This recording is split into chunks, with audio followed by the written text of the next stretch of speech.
This is Rosie with the Gwinnett County Public Library, and today we will be showing you how to spread some cheer to your loved ones using Happy Mail. Happy Mail is made with the specific purpose of, well, spreading happiness in whatever form you think will make your recipient smile. It's more than just a letter. It can include recipes, quotes, pressed flowers, tiny trinkets, writing prompts, collages, cutouts, confetti, and any other small surprises you can imagine. Handwritten mail is an excellent way of expressing how much you care for someone because it shows how much you value a relationship. After all, you spend a lot more time thinking about what you're going to say and how you want to say it as opposed to, say, an email or a text. It gives your recipient a nice surprise as well. After all, everybody loves getting a piece of personal mail. It creates a piece of tangible history. Your thoughts, ideas, and feelings are safe from digitization, and perhaps somebody in the future will find your letters and use them to learn about our times. We know so much about how people lived in the past because of letters. Handwritten mail is not often sent.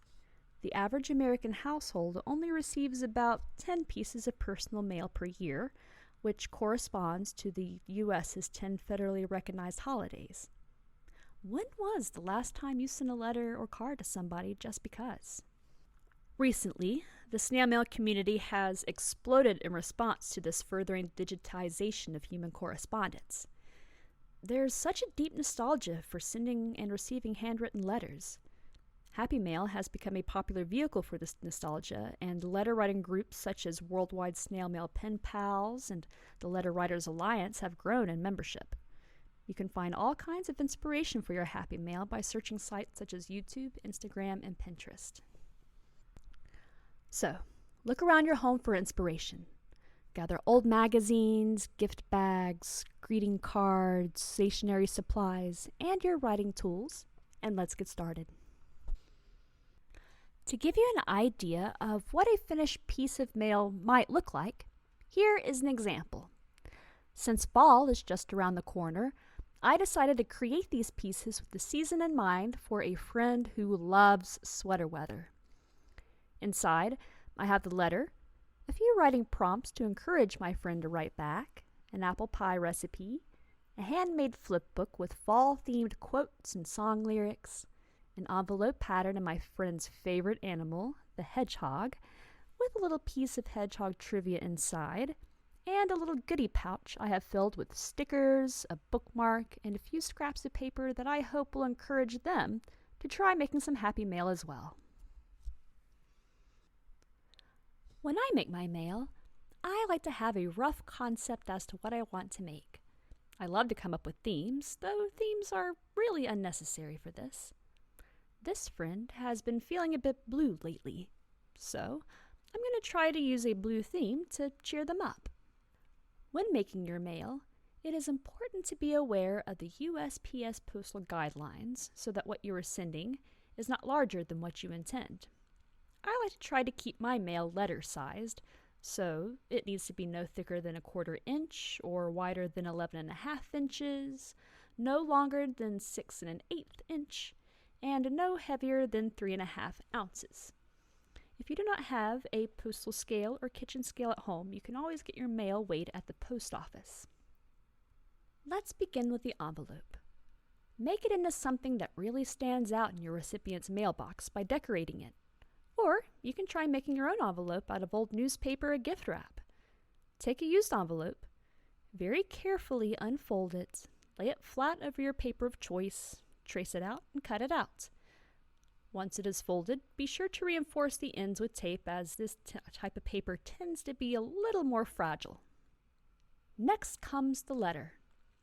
Write your caring thoughts onto a piece of notebook paper, or go a step further by using construction paper and adding a bit of flair with paper edger scissors to cut out a decorative border. I found this dragon tucked away in a pile of some scrap papers, and I got inspired to make a piece of comical art to make my friend smile.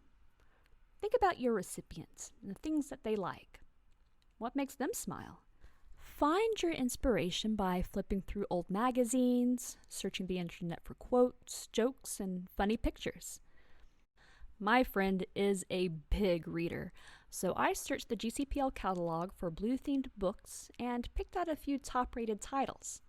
The GCPL catalog is always accessible online, and searching is made easy by filtering by genre, audience, content, reading, and more. So try using it to curate a special reading list for your own friend or loved one.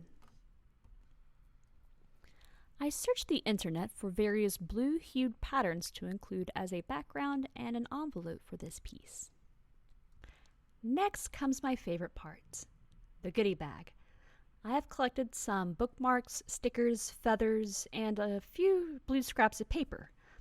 I have found a piece of sheet music of Gershwin's Rhapsody in Blue for a unique way of keeping with the theme that I will fold into an envelope for all these little gifts. For your goodie bag, think of any small, flat items you could send, such as gift cards, bags of tea, pressed flowers, and things they could transform into their own pieces of happy mail. At the last minute, I found a couple more die-cut flowers. Since I still have room, I decided to include them as well. I think that's everything. All that's left now is to fill the envelope and tape everything closed. Before sending, I make sure that my letter is not too heavy, otherwise I'd have to add extra postage. Now it's ready to be sent.